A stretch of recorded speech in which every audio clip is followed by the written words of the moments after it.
So on this slide right here, you can ignore all this stuff over here. It's not actually linked to anything, but you're going to figure out what is going to be your common denominator for 5 and 10. Use these draggable pieces over here to put your common denominator over here. What did you have to multiply to get those answers? So for example, I know that my common denominator is going to be 10, so I would drag a 10 right here and a 10 right here. And in order to go from 5 to 10, I'd have to multiply by 2, which means I'd have to multiply the numerator by 2. And then my 4 stays the same. Figure out what that would be. Do the same thing here.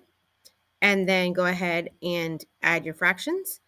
Figure out what it would be in simplest form. What would you have to divide by in order to get that? Let me put all those pieces back.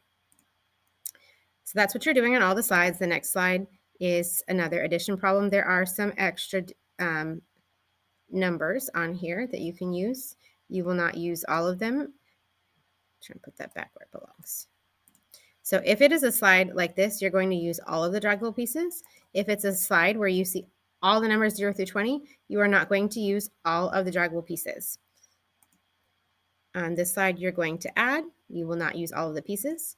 This next slide, you're going to subtract, and you're only going to use those numbers right there. Same thing with this one, subtracting. Those are the only numbers that you're going to use. And then on the next two slides, you are subtracting, but you have all of the pieces that you could possibly